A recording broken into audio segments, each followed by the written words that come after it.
Entre nous cultures. C'est la fête paysanne au Chais ce dimanche 23 août, avec la présence de nombreux stands associatifs. Nous y avons rencontré Terre de Liens, et Claudine et Isabelle ont bien voulu répondre à nos questions. Terre de Liens est un nom bien symbolique. Quels sont donc les objectifs de cette association ? Effectivement, en effet, on trouve le symbole de la terre, qui est ce qui nous anime le plus, et puis les liens entre les paysans et entre les terres, différentes terres qui existent, etc.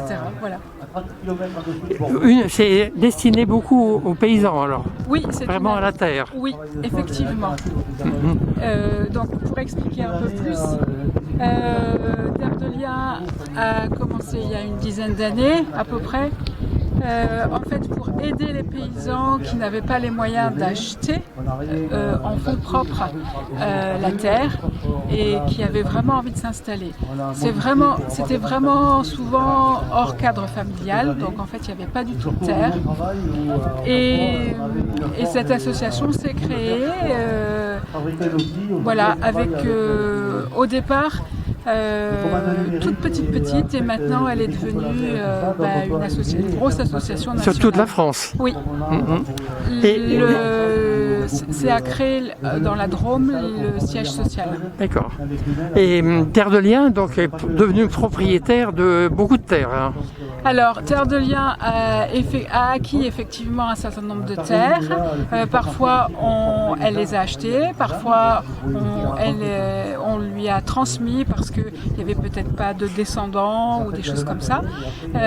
Et du coup, elle a acquis un certain nombre de terres qu'elle met à disposition d'un fermage pour ceux qui veulent s'installer.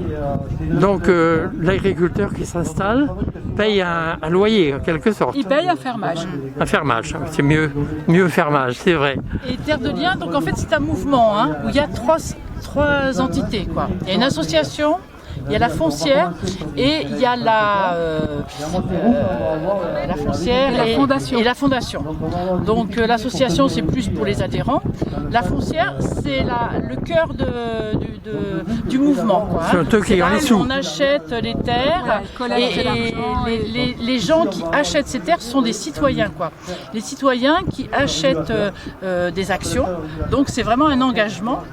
Une action ça coûte 100 €, mais si vous la revendez dans 10 ans, elle risque de valoir encore 100 €. On ne spécule pas là-dessus. Ce sont des terres qui seront tout le temps à Terre de Liens. Voilà. Elle ne les vendra pas. Et nous, simples citoyens, on peut aider comment Terre de Liens ? Alors vous pouvez aider Terre de Liens en achetant des parts. Même sans acheter de terre. Sans acheter de terre, non. C'est Terre de Liens qui va acheter les terres. D'accord. Et en tant que citoyen, après, on peut participer à l'achat d'actions pour une certaine terre. On peut participer à faire un stand d'information comme je fais aujourd'hui avec Isabelle. Voilà, en tant que bénévole, on peut participer à des chantiers participatifs, par exemple, s'il y a un agriculteur qui a besoin à un moment donné. Voilà, on a pas mal de choses qu'on peut faire, quoi. Et sur Saintes, on a un mouvement local, quoi. Voilà. Qu'est-ce qui va se passer à Saintes ? Alors, on peut aussi, j'ajoute juste une petite chose, on peut aussi faire un don. On peut acheter certes des parts, comme vient de le dire Claudine, mais aussi tout simplement aussi on peut faire un don parce qu'on sait que dans notre commune ou à côté, il y a un projet qui participatif qui s'installe. Ce sera défiscalisé ? Oui, normalement il y a tout ce qu'il faut. Enfin voilà, ça, il y a les petits papiers, tout ce qu'il faut pour remplir. On peut aussi tout simplement faire un don. Et celui qui veut s'installer alors qu'il n'a pas de terre, comment est-ce qu'il est sélectionné ? Il faut qu'il présente son projet à Terre de Liens. Voilà. C'est une personne qui a un projet, Terre de Liens qui a possibilité d'acheter des terres. Il y a la SAFER, il y a la Chambre d'agriculture, il y a beaucoup aussi d'autres animateurs autour de ce projet. Et je me souviens plus de votre question. Comment est-ce qu'ils sont choisis en fait? D'accord, et il faut qu'il y ait un projet, il faut que ça soit, on sente vraiment qu'il y a du travail autour, que c'est vraiment leur projet.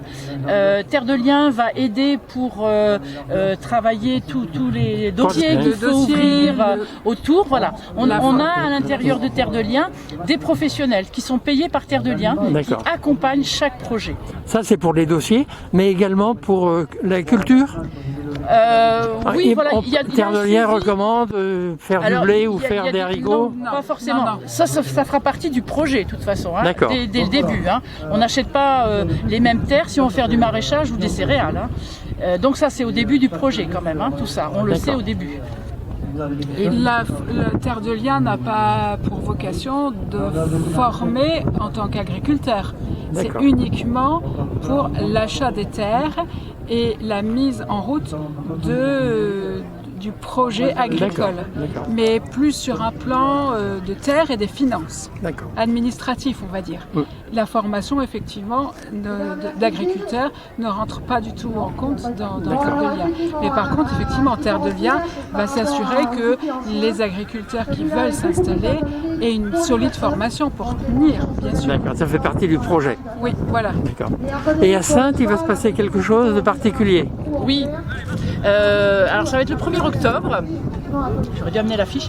Le 1er octobre, à Saintes, à l'auditorium, à partir de 20h, il va y avoir Stéphane Lino, qui se dit le premier locavore, qui va venir pour une conférence et nous sensibiliser à, vu notre situation, on n'a pas une souveraineté alimentaire là.